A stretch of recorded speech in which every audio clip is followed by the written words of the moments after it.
चुनाव है तो चुनावी माहौल की बात तो जरूर होगी। सीटों का बात जरूर होगा। सीटों को बंटवारों को लेकर जो है वो चर्चाएं तेज हैं। एक तरफ एनडीए में जो है वो कहा जा रहा है कि 102 सीट पर जदयू लड़ेगी तो 101 सीट पर भारतीय जनता पार्टी।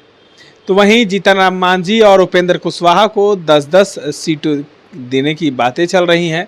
तो चिराग पासवान को 20 सीटें। लेकिन चिराग पासवान जो हैं वो कह रहे हैं कि हमारे 5 सांसद हैं, हमें 30 से कम सीट नहीं मिलना चाहिए। तो जीतन राम मांझी इन पर बगावत कर रहे हैं। इन तमाम चीज़ों को लेकर पूर्व आईपीएस अधिकारी अमिताभ कुमार दास हैं।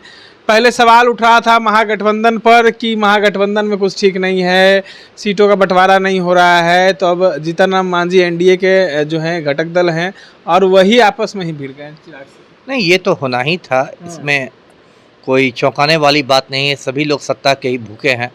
और एनडीए में जैसा आपने बताया, अभी उसकी देखिए औपचारिक घोषणा नहीं हुई है, लेकिन जो अनौपचारिक बातें आ रही हैं, जदयू 102 पर है, भाजपा 101, लोजपा रामविलास 20 और हम और राष्ट्रीय लोक मोर्चा 10-10 पर है। तो एक सीट ज़्यादा जदयू ने लिया है। लगता है पलटू राम की जिद होगी कि बड़ा भाई हम ही रहेंगे। तो जैसे छोटे छोटे बच्चों वाली जिद होगी कि नहीं, एक तो सीट आपसे ज़्यादा मुझे मिलनी चाहिए। तो ठीक है, पलटू राम की जिद है तो 102 उनको दे दिया गया। एक सिंबॉलिक है कि आप ठीक है, आप ही बड़े भाई हैं। और इसके बाद इसमें 2-3 बातें। एक तो देखिए, अब मुकेश सहनी के दरवाजे बंद हो गए एनडीए में। एक तो इसका ये मतलब नहीं है, बीच में जो मुकेश सहनी का जो वीआईपी अभी महागठबंधन का हिस्सा है, और बीच में मुकेश सहनी भी मतलब ऐसा अप्रत्यक्ष रूप से धमकी देते थे कि उनको यदि डिप्टी सीएम का पद नहीं मिलेगा और 60 सीटें नहीं मिलेगी तो वो चर्चा रहती थी कि वो अभी भी कोई कह रहा है ना कि उपेंद्र कुशवाहा का 5 सीट काट के हो सके मुकेश सहनी को दे दिया जाए। मतलब उपेंद्र कुशवाहा 5 पर राजी हो जाएंगे, फिर वो उछलने लगेंगे।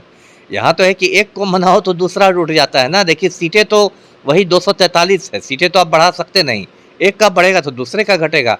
अब देखिए, इसमें क्या है कि इन 2 बड़े भाई जो हैं, इसमें जदयू भाजपा एनडीए में जो 2 बड़े भाई, उन लोगों ने सीटें बांट ली। अब जो छोटे भाइयों के हाल है, चिराग पासवान देखिए शुरू में कहते थे कि 70 सीटें मिलेंगे, 70 सीटें। वो सभी लोग हंस रहे थे कि 70 की तो आपकी औकात नहीं है। मिल गई आपको 20।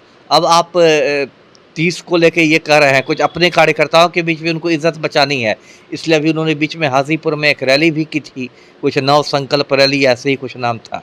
तो ये शक्ति प्रदर्शन करें। देखिए, मुझे नहीं लगता कि 20 से, सबकी अपनी मजबूरियां हैं, है ना। जीतन राम मांझी कहते थे कि मुझे 40 सीटें मिले। किस हैसियत से आप कह रहे हैं, किस मुंह से आप 40 सीटें मांग रहे हैं? आपको फिर 10 पर 1 करना पड़ेगा। सबकी मजबूरियां हैं। देखिए, चिराग पासवान की ये मजबूरी है कि वो एनडीए का साथ छोड़ेंगे तो उनकी केंद्रीय मंत्री की कुर्सी चली जाएगी। तो ज़्यादा से ज़्यादा थोड़ा उछल कूद मचा सकते हैं। और ये बात भाजपा भी समझ रही है कि जाएंगे तो जाएंगे कहाँ, है ना। भले बीच में अरुण भारती जो उनके बहनोई हैं, बीच में अपना फेसबुक पर लिखते हैं कि इन्हें बिहार बुला रहा है और ये वो, मतलब दिखाना चाहते हैं कि देखिए 2020 में याद होगा दर्शकों को कि ये चिराग पासवान ने सारी सीटों पर अपने उम्मीदवार खड़े किए थे, एनडीए का हिस्सा नहीं थे, और उन्होंने पलटू राम को काफ़ी नुकसान भी पहुंचाया था। 43 सीटों पर सिमट गया था जदयू।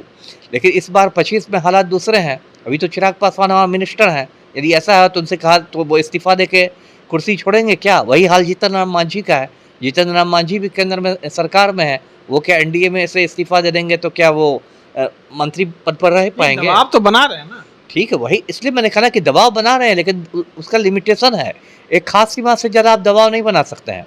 ठीक है, चिराग पासवान ने को 20 मिला तो उनको 22 मिल जाएगा, 23 मिल जाएगा। लेकिन ऐसा थोड़े कि 70 पर पहुंच जाएंगे। या मान लीजिए मांझी है तो अभी 10 है तो 11 मिल जाएगा। ऐसा थोड़े कि सीधे 40 पर पहुंच जाएंगे। देखिए, एक साथ दोनों बात नहीं हो सकती कि आप सत्ता लोलुप भी बने रहें, आपको कुर्सी का लालच भी रहे और आप बगावत भी कर दी। एक साथ दोनों बात। तो महागठबंधन पे सवाल खड़े करते थे कि महागठबंधन में जो है एकता नहीं है, एकजुटता नहीं है। ड्राइविंग सीट पर तेजस्वी हैं तो ड्राइविंग सीट पे कांग्रेस है। नहीं, महागठबंधन में क्या, अभी तो एनडीए का मजाक बन रहा है। एनडीए का मजाक बन रहा है ना। आप केंद्रीय मंत्रियों को अब विधानसभा में लड़ाने की तैयारी कर रहे हैं, है ना। नित्यानंद राय के चर्चा है कि राघोपुर से तेजस्वी के खिलाफ लड़ेंगे। तो ये तो कहीं ना कहीं आपकी घबराहट दिखा रहा है ना। घबरा तो गए हैं। 17 तारीख को प्रधानमंत्री आ रहे हैं। तब पिंडदान कर दें। एक बार पहले ही पिंडदान किए थे, जहाँ जहाँ मतदान वहाँ वहाँ पिंडदान। ये तो एक अजीब स्लोगन निकाल दिया, स्लोगन निकल गया। जहाँ जहाँ मतदान वहाँ वहाँ पिंडदान, है ना। उसके बाद 26 में बंगाल में चुनाव होगा तो पता चला कि मोदी जी कलकत्ता में बैठ के पिंडदान कर रहे हैं। 27 में होगा यूपी में तो पता चला कि लखनऊ में पिंडदान हो रहा है। इन्होंने तो अपनी माँ को बिल्कुल, क्या मैं कहूँ, राजनीतिक मोहरा बना लिया है। शतरंज की बिसात पर इन्होंने अपनी माँ को एक मोहरा बना लिया है। ऐसे कोई पिंडदान होता है भाई? तो मजाक हो गया है भाई जी। तमाम बातों को सुन रहे थे पूर्व IPS अधिकारी अमिताभ कुमार दास थे हमारे सर के तमाम अपडेट्स के लिए बने रहे इनसाइडर लाइव के साथ।